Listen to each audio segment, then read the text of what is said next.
the drought that is affecting barley crops across the country, the new fashion trend that is leaving many in shock, and an investigation into the evil inflicted upon this country by the detested King Macbeth.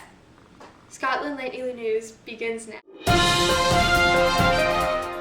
From Scotland News headquarters in Inverness, this is Scotland Nightly News with Blair Blackwood. Good evening. We begin tonight with a report on the violence and bloodshed that has shocked our country over the past few months. We examine a story our reporters have closely followed, one in which a greedy, ruthless man seized control of our country and brought us close to all-out war. We will play a never-before-seen interview with Macbeth just days before his death, and also view a live interview with Macduff, the man who saved our country from ruin. We hope to uncover just how responsible Macbeth was for the evil that descended upon our country, and demonstrate just how easily this man gave in to the lure of position and power. Let's take a look at a clip soon after Macbeth heard that Malcolm was named the Prince of Cumberland. The Prince of Cumberland, that is a step on which I must fall down or else overleap, for it is in my way. Stars, hide your fires, let not light see my black and deep desires. Yet let it be, which the eye fears when it is done to see. Macbeth takes it upon himself to do what he must do to become king. He reveals his desire to become king and claims that Malcolm stands in the way. He says he must overcome this obstacle by a means which is certainly not honest or right. Nobody else put this idea in his head. Macbeth came to this decision alone, and it is one of the first times in the play that Macbeth lets his evil intentions known. It is clear that Macbeth will do whatever he must to assume his role of King of Scotland.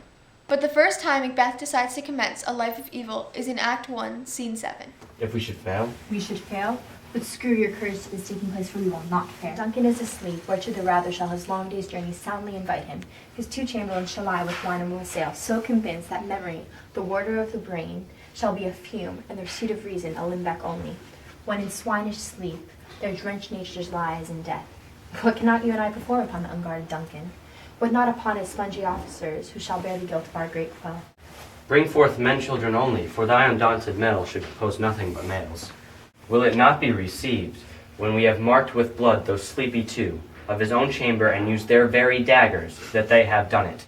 Who dare receive another, as we shall make our grief and clamor roar upon his death? I am settled and bent up, each corporal agent to this terrible feat. Away, and mock the time with fairest show. False face must hide what the false heart doth know. Macbeth agrees with his wife to commit regicide, and although one might argue Lady Macbeth puts the idea of murder in Macbeth's head, no one can deny that in the end, Macbeth is the one that carries out the crime. If Macbeth was truly opposed to the murder, he would not have committed the act. One characteristic that drives Macbeth to commit the evil acts is ambition. While ambition can be a good quality, Macbeth's is tainted, and therefore brings about his demise, rather than his rise to power. As Macbeth puts it, I have no spur to prick the sides of my intent, but only vaulting ambition, which o'erleaps itself and falls on the other. This tainted ambition has pulled Macbeth far enough into his evil that there is no way for him to come back. I will to the weird sisters, more shall they speak, for now I am bent to know, by the worst means, the worst, for mine own good, all causes shall give way. I am in blood stepped in so far, that should I wade no more, returning were as tedious as going over. And now we take a look at an exclusive interview with Macbeth that was recorded just days before his death.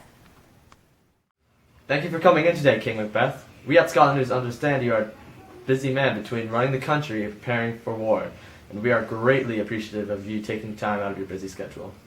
Of course, anything for the good people of Scotland. Now, Macbeth, would you mind entertaining us with a brief overview of the new life as King of Scotland? Being king isn't exactly what I expected it to be. Life isn't perfect as one might, imagine. I can imagine, especially with all the enemies you have acquired in the last month or so.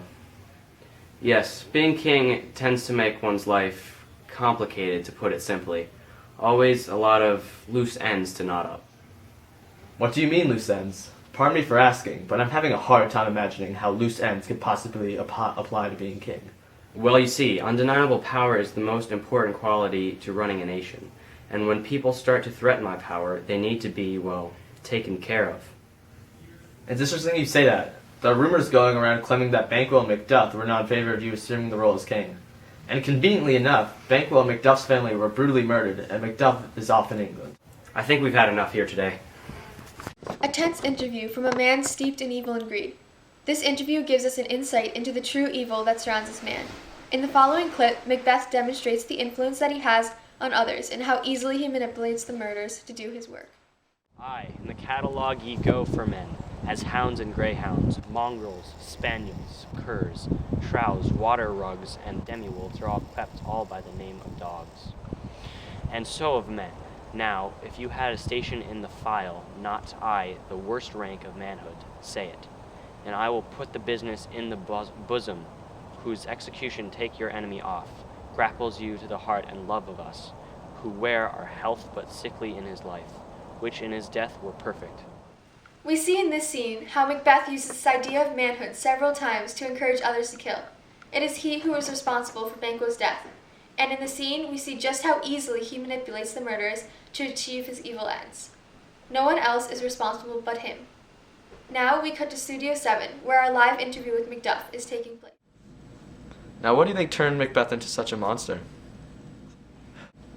The forces of evil are a mysterious thing. Evil is ineffable. Our human minds cannot bear such complexity to understand this concept. What happened to him that made him kill Duncan, Banquo, and my family, I'm not sure. All I know is that he had to be slain. Yeah. Do you think Macbeth was responsible for all this evil he was a part of, or do you think someone else might have just sent him over the edge? Absolutely. Whatever brought him that idea of murdering Duncan, whether it was for wealth or the power, in the end it was Macbeth who made the final decision to kill him. No one else is responsible for the evil actions that he did except for Macbeth himself. Some say Lady Macbeth was responsible. Your thought? Lady Macbeth may have nudged him towards the dark side. But ultimately, Macbeth is the one responsible. He is the one who took all those lives, not Lady Macbeth. Well, thank you, Macduff. I know these questions haven't been easy to answer. My pleasure. Now let's hope that Malcolm can prove to be a good king of Scotland. Macbeth was not the noble man Duncan thought he was, nor was he the innocent flower that he often pretended to be.